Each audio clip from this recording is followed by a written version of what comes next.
When pain turns into a weapon, I was silent for a very long time, not because I didn't know the truth, but because I was afraid of what that truth would turn me into once I finally said it out loud.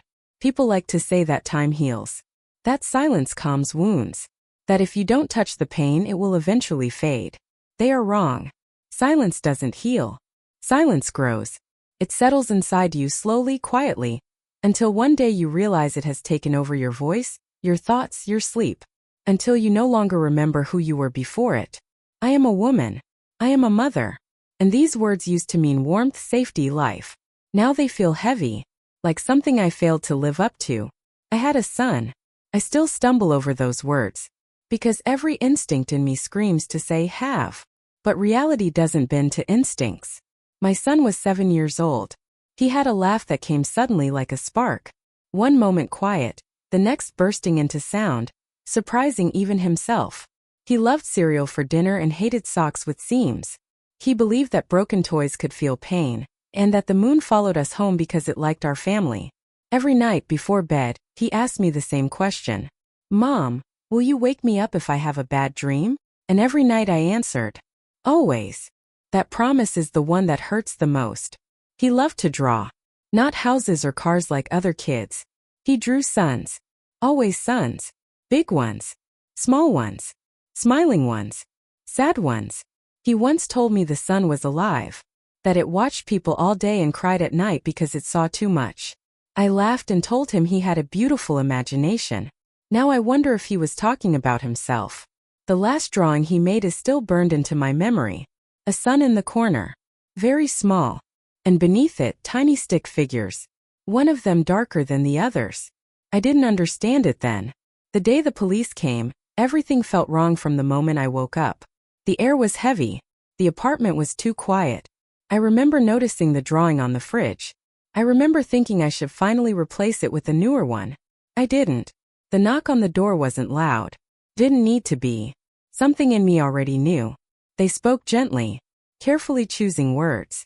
The way people do when they're afraid the truth might shatter someone completely. Your son. That's all I remember clearly. The rest came in fragments, like broken glass cutting through fog. I screamed. Or maybe I didn't. I'm not sure. What I do know is that the world lost its shape. Walls stopped being solid. Time stopped moving forward. He didn't die in his sleep. He didn't choke on food. He didn't get sick. He fell. That's the word they used. Fell. As if gravity alone was to blame. As if children simply fall from fear. As if falling explains everything. The place they found him was behind our apartment building. An unfinished construction site. A place parents told their kids not to go. He had gone there because someone older told him to. Someone he wanted to impress. Someone he was afraid of. But that part came later. Much later. In the beginning there were only questions. And silence. The police asked neighbors. No one saw anything. They asked children. Children shrugged. Looked at the ground, said they didn't remember. One boy spoke. Max. He was calm. Too calm. He said they were playing. That it was just a game. That my son slipped. His parents stood behind him. A perfect wall. Protective. Unbreakable. They looked at me with pity. Not guilt. Pity. The kind that says, this is tragic but not our fault. The investigation didn't last long. No clear evidence. No witnesses willing to speak. An accident. That word followed me everywhere. People said it softly. Carefully. I'm so sorry. Such a terrible accident. Every time I heard it, something inside me screamed. Because accidents don't leave patterns. Accidents don't leave fear behind. Before he died, my son had changed. Not suddenly. Gradually. He stopped running. Stopped laughing so loudly. Stopped asking to go outside. He flinched when older kids passed by. He asked me to walk him to school, then begged me not to stay. A night he woke up crying. Not screaming. Crying quietly like he didn't want to be heard. Once while I was brushing his hair, I noticed a bruise on his arm. He said he fell. Another time, scratches on his neck. A game, he said. I wanted to believe him, because believing meant I didn't have to face something terrifying. The school counselor said children go through phases. That stress can come from anywhere. That I was overthinking. And I accepted that explanation like a gift. Because I was tired. Because I was overwhelmed. Because I trusted systems that were supposed to protect children. Because deep down, I didn't want to imagine that someone else's child could be hurting mine. One night, just a week before everything ended, he asked me a question that still echoes inside my head. Mom, if someone tells you to do something bad and you don't want to, but you do it anyway, are you a bad person? I froze. I told him no. That being scared doesn't make you bad. He nodded. He didn't say anything else. I didn't ask who told him. I didn't ask what he was afraid of. I let the silence stay. After the funeral, my life became very quiet. People came. They brought food. They said words that meant nothing. I can't imagine your pain. He's in a better place. Stay strong. I wanted to scream that strength was useless. That imagination had nothing to do with it. That no place was better than with his mother. But I smiled. I nodded. I thanked them.